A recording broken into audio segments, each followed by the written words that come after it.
Nobody expected a technical foul to become the biggest story of the night. The Indiana Fever had just taken down the Chicago Sky in a high-scoring battle. Caitlin Clark was brilliant. Aaliyah Boston was dominant. The Fever walked away with a huge win, and on paper that should have been the headline, but it wasn't. Instead, fans became obsessed with a completely different moment.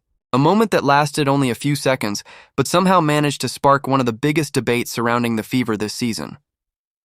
Stephanie White got a technical foul, and the reaction from Caitlin Clark immediately had people talking, not because she was angry, not because she was frustrated, but because she looked relieved, almost like she had been waiting for that moment all season long. And once fans started paying attention, they realized this story might be a lot bigger than one technical foul. Because what if that reaction wasn't really about the referees at all? What if it revealed something Fever fans have been questioning for months? The game itself was everything basketball fans could ask for. Big shots, momentum swings, star performances, the kind of game that reminds everyone why expectations around Indiana have become so high. Clark once again controlled the pace of the offense. Every possession seemed to run through her hands. Every defensive adjustment from Chicago seemed designed to slow her down, and somehow, she still found ways to create. Whether it was scoring from deep, attacking off the dribble, or finding teammates in impossible windows, she looked like the player Indiana built its future around. Aaliyah Boston was right there with her. The two stars put together the kind of performance that should have dominated every post-game conversation. Instead, social media was talking about Stephanie White, and that's where things started getting interesting. For months, Fever fans have complained about one thing more than anything else. Not turnovers, not defense, not even wins and losses. Officiating.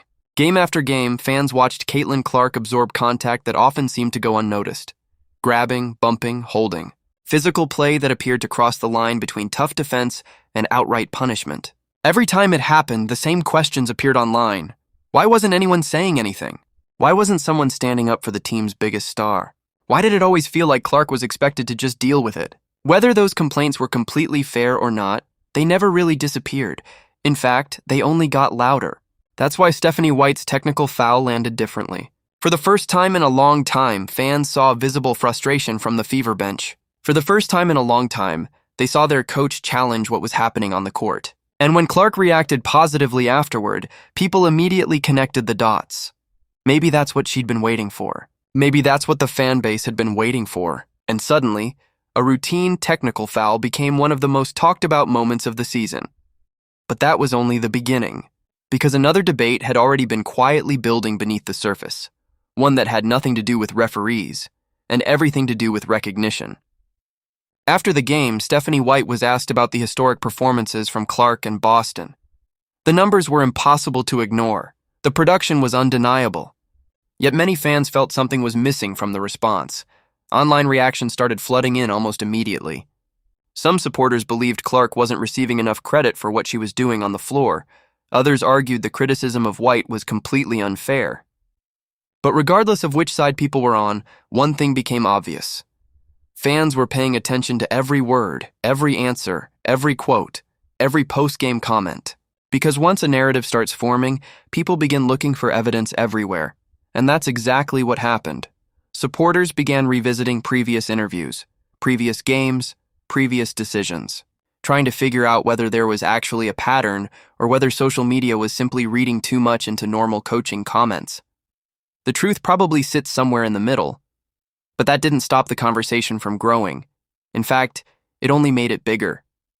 Because the discussion eventually shifted from post-game comments to something much more important.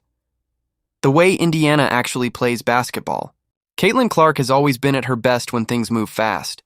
That's when she's most dangerous, when defenses are scrambling, when decisions need to be made instantly, when the game feels chaotic. She thrives in those moments. It's what made her one of the most exciting players in basketball long before she ever arrived in the WNBA. But some fans believe Indiana doesn't always lean into that. But here's where the story takes another turn, because whether fans are right or wrong about Stephanie White isn't really the point anymore. The point is that the conversation refuses to die. Every Fever game seems to create another moment that keeps it alive. Another quote, another substitution, another possession, another decision that gets picked apart online.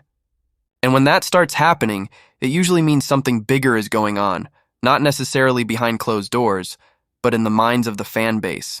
Because once supporters begin questioning the direction of a team, every detail suddenly matters. A perfect example came during several critical moments this season when Clark found herself off the floor during stretches that fans believed demanded her presence. Immediately, social media exploded. Some argued the coaching staff had a plan. Others argued there was no logical reason for taking your biggest playmaker out of the action. What made those debates even louder was the fact that Clark's game has continued evolving. Coming into the league, critics constantly targeted her defense.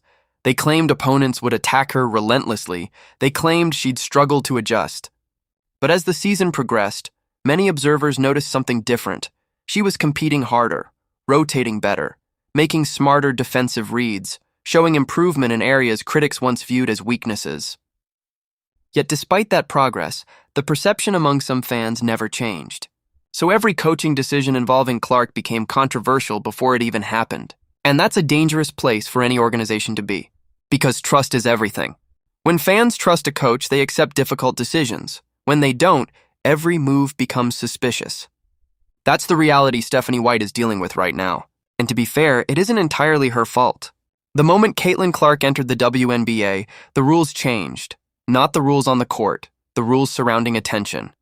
Very few athletes enter a league carrying this level of expectation. Every game becomes national news. Every highlight dominates social media.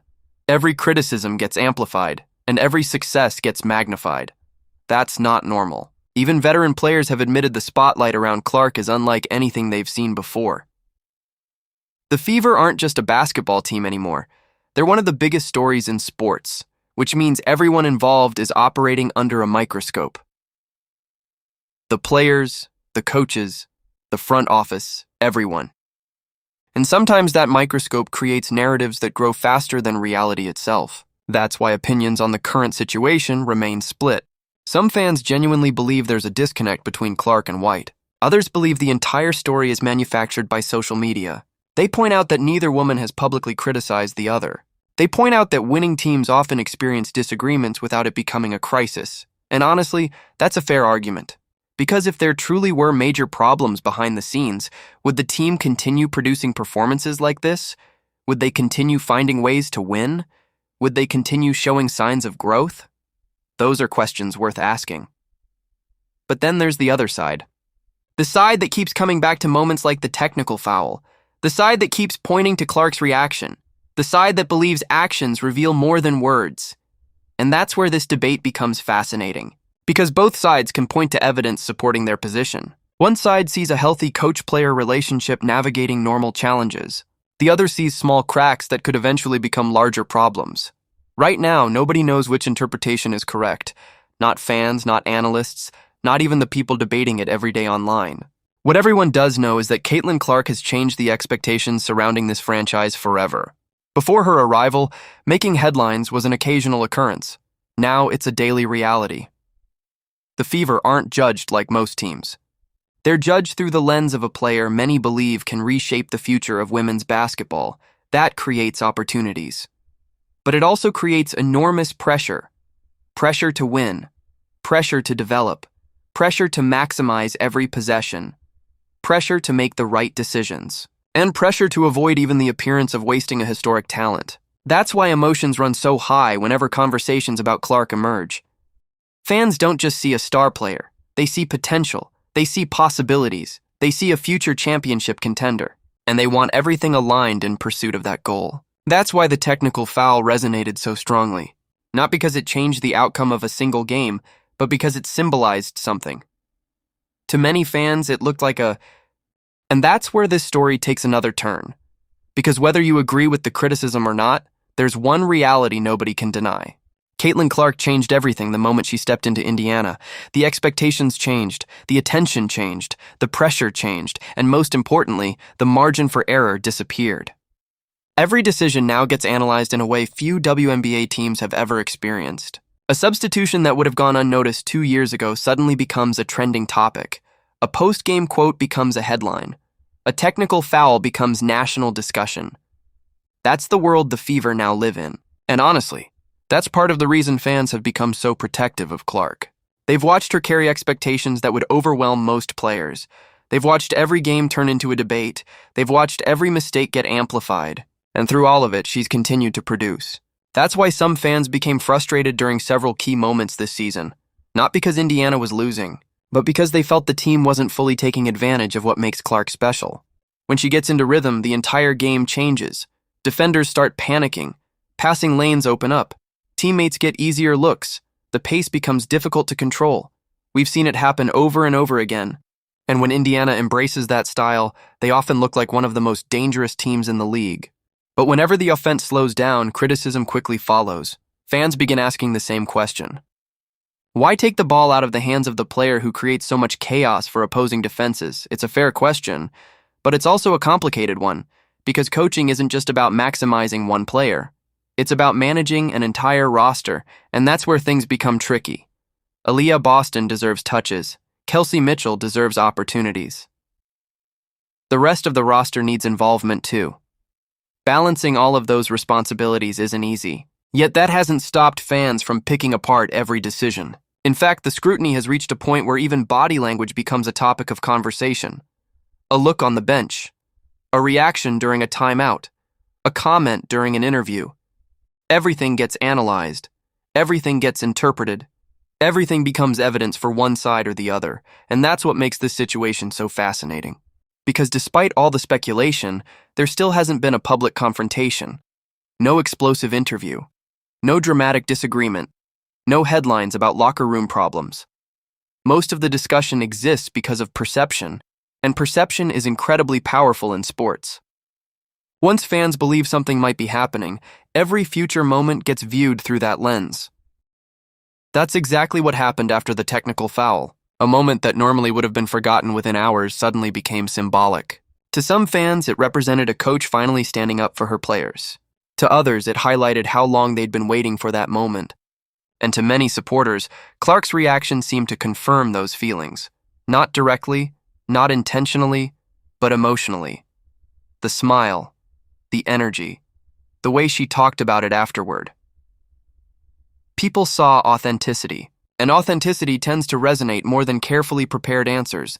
That's why the discussion exploded online, because fans weren't reacting to a technical foul, they were reacting to what they believed it represented, a shift, a message, a moment of recognition.